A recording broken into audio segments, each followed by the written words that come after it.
Picture this moment. It's a sweltering July afternoon in 1844. Charleston, South Carolina.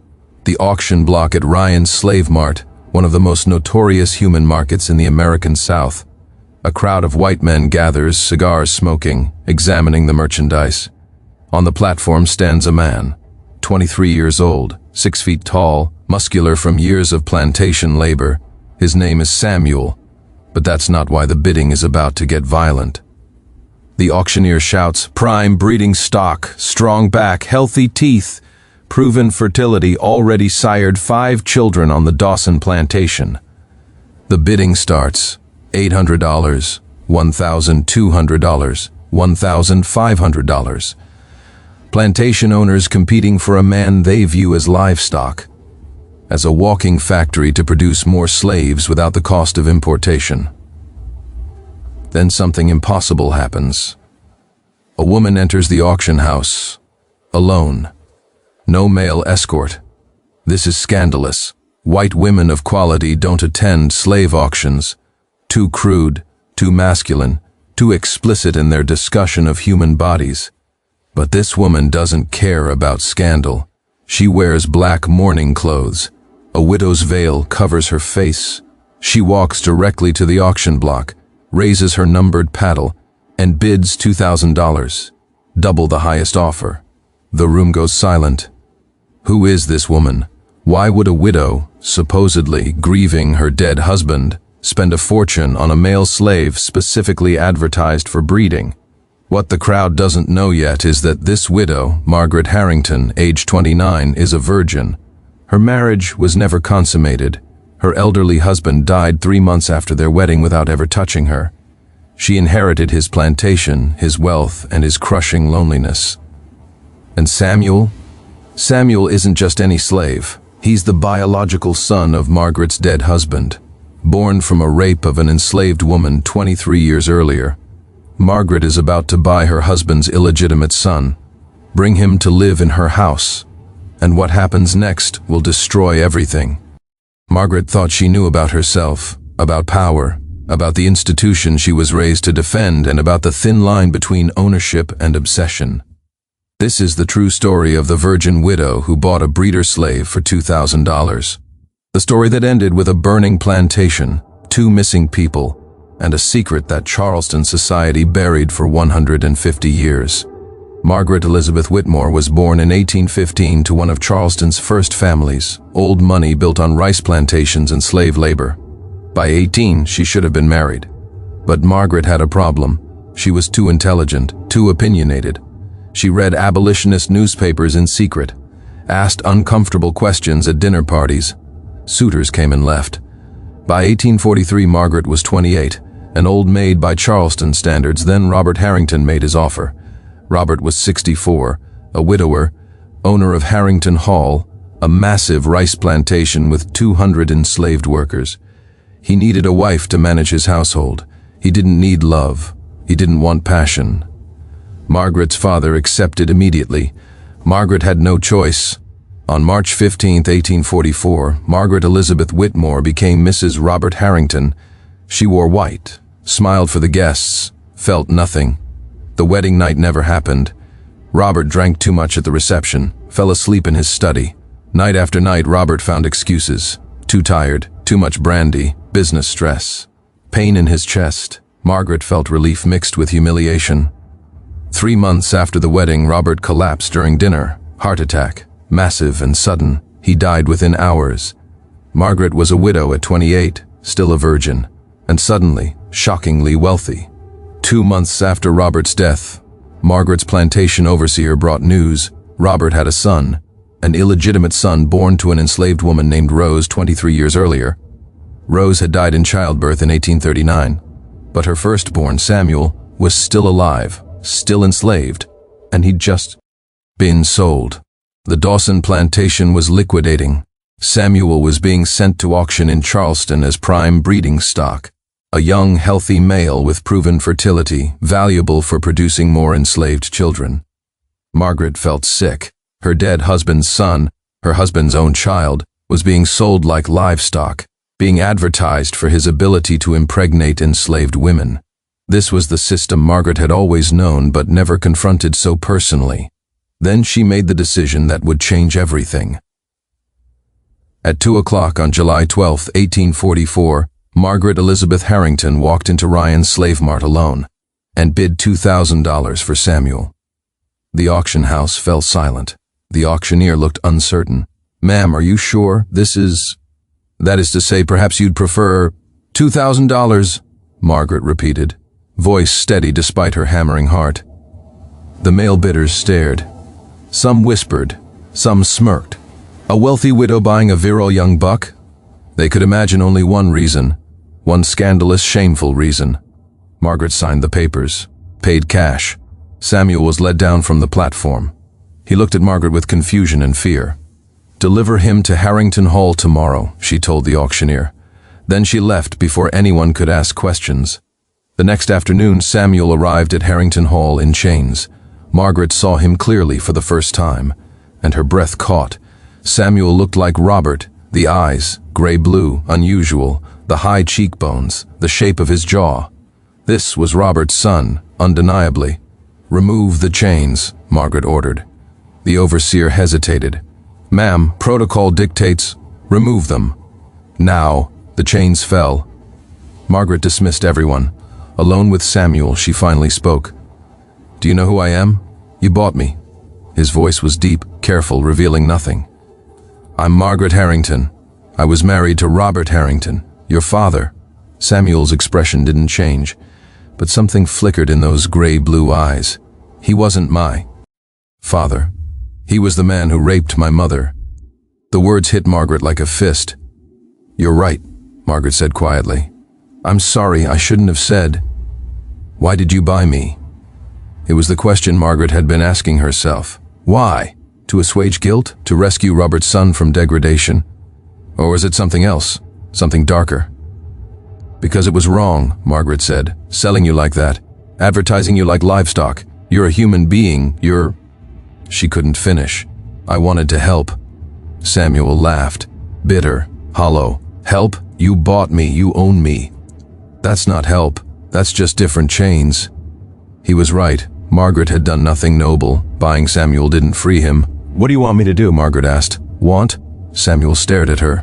"What does it matter what I want? You own me. You decide. No. I'm asking, what do you want?"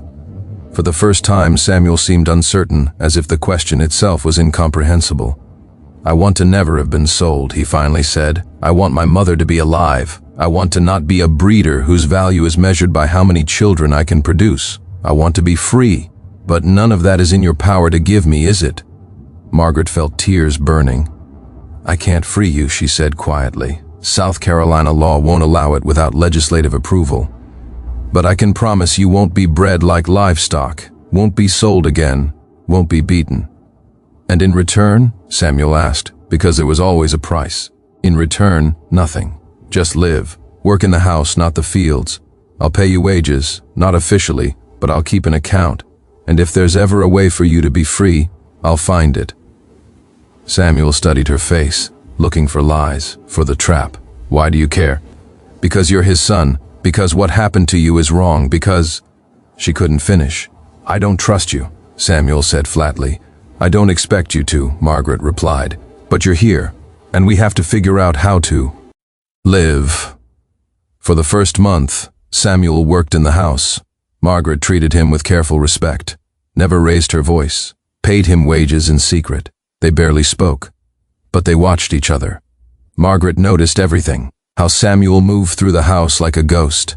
How he read book spines when he thought no one was looking. How his hands were scarred from years of field work. How he never smiled, not once. Samuel noticed everything about Margaret, too. How she ate alone every night in that massive dining room. How she read abolitionist newspapers and hid them when anyone visited. How she cried sometimes when she thought she was alone. How lonely she was. How trapped.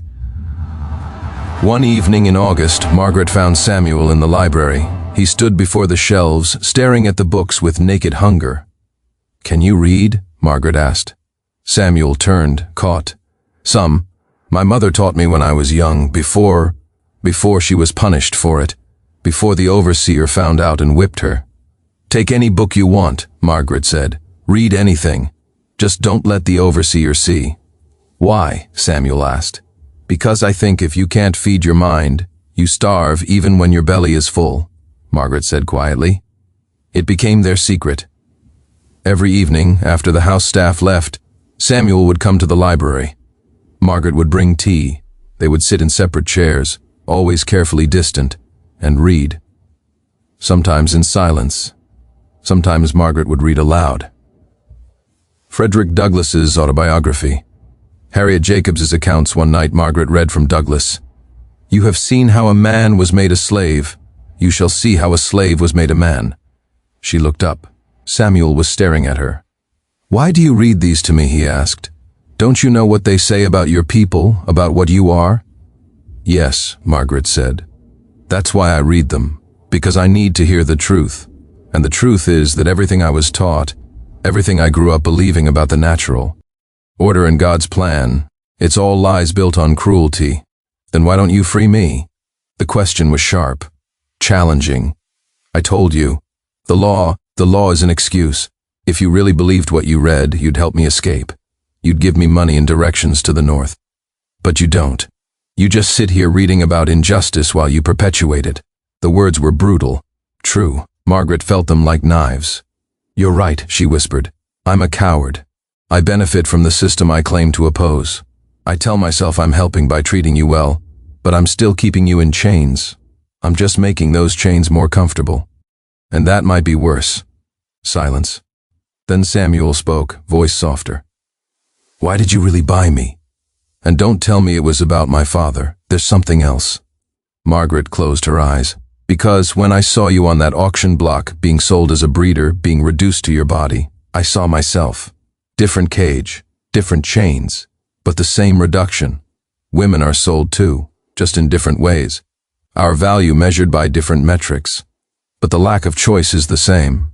"That's not the same," Samuel said harshly. "You're a wealthy white woman. I'm property. You can't compare." "I know it's not the same." Margaret's voice cracked. "I know my suffering is nothing compared to yours. I know I have privileges you'll never have. But can't you see?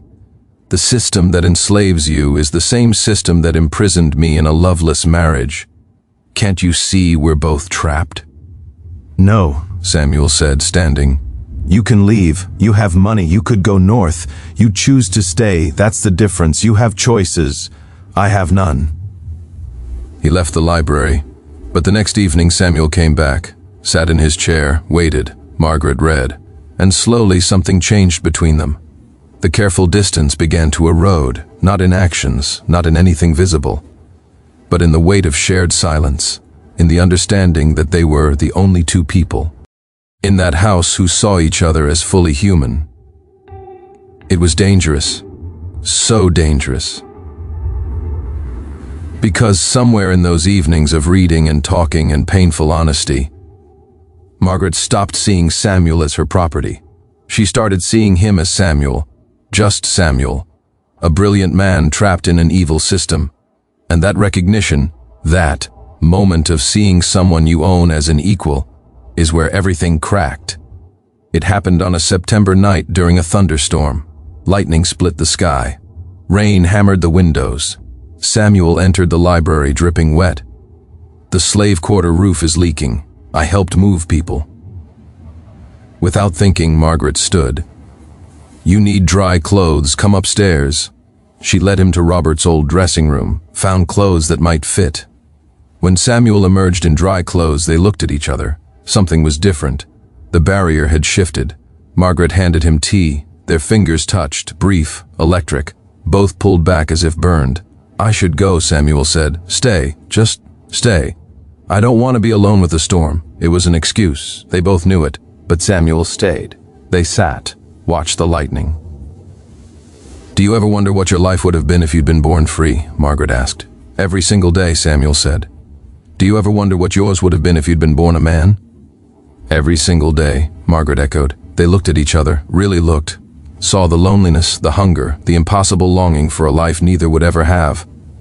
"This is dangerous," Samuel whispered. "I know. If anyone found out, I know, they'd kill me. They'd destroy you. I know." Margaret reached out, touched his hand. Samuel inhaled sharply, didn't pull away. Margaret, her name. The first time he'd said it. "I know this is wrong," she said. "I know I own you, and that makes any feeling I have tainted. I know I have power over you, and that makes consent impossible. I know all of that. But Samuel, Samuel pulled his hand away, stood. "You don't own my feelings," he said. "You own my body, my labor, my future. But what I feel, that's mine, and I won't let you own that too." "I don't want to own it," Margaret said desperately. "I just want to know if you feel it too, this impossible thing." Samuel turned to face her. "It doesn't matter what I feel, don't you understand? Even if I wanted you, and I'm not saying I do, how could I ever act on it? How could I ever touch you without wondering if I was doing it because I wanted to, or because you own me and I'm afraid of what happens if I refuse?" The question hung like a blade, because he was right. The power imbalance made everything corrupt, made every potential touch coercion, made desire itself a form of violence. "Then I'll free you," Margaret said suddenly. "I'll find a way. I'll take you north. We'll go to Massachusetts. I'll petition for your freedom. And then what?" Samuel demanded. "Then we can be together? A white woman and a black man? Even in the North, we'd be pariahs. Even if I was free, society would never accept it. And you know what the worst part is? Even if all that was somehow possible, I'd always wonder if you wanted me, or if you just wanted to ease your guilt." Margaret felt tears streaming. "I don't know how to love you without hurting you. I don't know how to want you without exploiting you. But God help me, Samuel, I do want you, and I hate myself for it." Samuel closed his eyes. When he opened them, Margaret saw the same agony reflected back. "I know," he said quietly, "because I want you too, and I hate myself for that even more." The admission hung between them. Dangerous, impossible, true. "If we do this," Samuel said, "if we cross this line, there's no going back. We'll both be destroyed. I know. They'll kill me if they find out. I know. And you'll lose everything. I don't care." "You should care," Samuel said. But he was leaning closer. "This is insane. I know." Margaret kissed him, or he kissed her. Later, neither could remember who moved first. For 18 months, Margaret and Samuel lived a double life. During the day, they were mistress and servant, careful, distant, playing their roles perfectly. But at night, behind locked doors, they were something else entirely. Lovers, partners. Two people trying desperately to create equality in a relationship built on fundamental inequality. They made plans, impossible plans. They would go north, Massachusetts first, then maybe Canada. Margaret would sell the plantation slowly, carefully, would convert her wealth to portable assets, would hire lawyers to petition for Samuel's freedom. It would take time, maybe 2 years, but they would do it. They were living in a fantasy. Reality came in the form of Clayton Briggs, the plantation overseer. He'd noticed Margaret's unusual attention to Samuel, the privileges, the private conversations. He started watching. One evening in December 1845, Clayton saw a light in the main house late at night, saw two silhouettes standing too close. He couldn't prove anything, not yet, but he knew. By March 1846, Clayton had enough evidence. He went to Margaret's brother, Thomas Whitmore. "Your sister is behaving inappropriately with a male slave." Thomas didn't want to believe it, but he agreed to investigate. Thomas arrived at Harrington Hall unannounced on a rainy April evening. Margaret was in the library with Samuel, reading. They heard the carriage. Panic flashed between them. Samuel fled. Margaret composed herself. In the parlor, Thomas didn't waste time. "Are you having sexual relations with one of your slaves?" Margaret looked at her brother, saw the disgust, the horror, and made a choice. "Yes." Silence. Then Thomas exploded. "Do you have any idea what you've done? You've violated every code of Southern womanhood. You've disgraced our family." "I love him," Margaret said quietly. "His name is Samuel. He's intelligent, kind. He's property," Thomas spat. "Livestock." "Here's what's going to happen," Thomas said coldly. "You will sell that slave immediately. Tomorrow.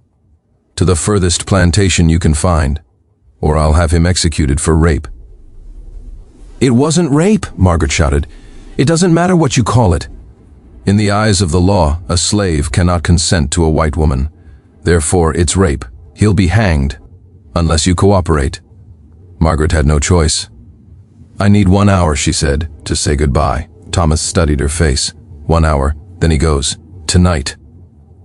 Margaret found Samuel, told him everything. They had 60 minutes. Samuel took her hands. Margaret, stop. Even if I made it north, they'd find me. They'd drag me back and hang me, and they'd destroy you for helping. We both know this ends only one way. No, there has to be. There isn't. Samuel's voice was gentle, final. This was always going to end in disaster. We knew that from the beginning. They went to Margaret's bedroom, made love one final time, slower, sadder, every touch a goodbye. When the hour was up, Samuel dressed, kissed Margaret one last time, whispered, "You were the only good thing in my life. Thank you for seeing me as human, even if it destroyed us both." Then he left, was sold the next morning to a cotton plantation in Alabama. Margaret never saw him again. Margaret went to Savannah as ordered by her family, spent 6 months there, hollow, grieving, planning. She sold Harrington Hall, liquidated everything, converted her wealth to bank drafts, and in December 1846 she disappeared, told her aunt she was going to Charleston for the day, never returned, vanished completely. Then, in March 1847, a fire, massive, consuming, at the Alabama plantation where Samuel had been sent. The overseer's house burned to the ground. 3 people died. Samuel also disappeared that night, escaped during the chaos, was never recaptured. Rumors spread. Some said Margaret had gone south to rescue Samuel, that she'd started the fire as a diversion, that they'd escaped together. Others said Margaret died in the fire accidentally.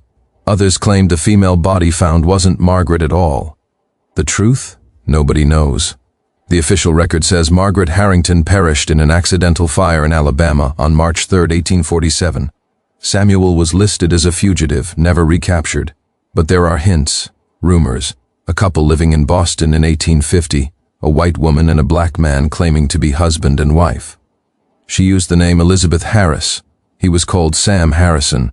They ran a small bookshop. The woman had Margaret's gray eyes. The man had Robert Harrington's distinctive jawline. They were never officially identified. In 1863, during the Civil War, the bookshop closed. The couple disappeared again. Some say they went to Canada, others say Europe. Others say they never existed at all. Here's what we know for certain. Margaret Harrington vanished. Samuel was never recaptured. 3 people died in a suspicious fire, and Charleston society closed ranks, buried the scandal, and pretended none of it ever happened. The story was erased so deep it took 150 years and a graduate student's dissertation to unearth the truth. This isn't a romance. This is a tragedy about how slavery corrupts everything it touches. Margaret could never truly love Samuel as an equal while she owned him. Every touch was tainted by coercion. Samuel could never freely choose Margaret while his life was in her hands. The system made genuine consent impossible, but the feelings were real anyway. The love existed even though it shouldn't have. And that's the real horror. Not that slavery prevented love, but that love happened anyway and destroyed everyone involved. Margaret thought buying Samuel would save him. Instead, it damned them both. You cannot love someone and own them. The two are fundamentally incompatible. This is what slavery did. It made even the most genuine human emotion, love, into a weapon, a curse, a path to destruction. Margaret and Samuel's story wasn't buried because of scandal. It was buried because it asked questions the South couldn't answer.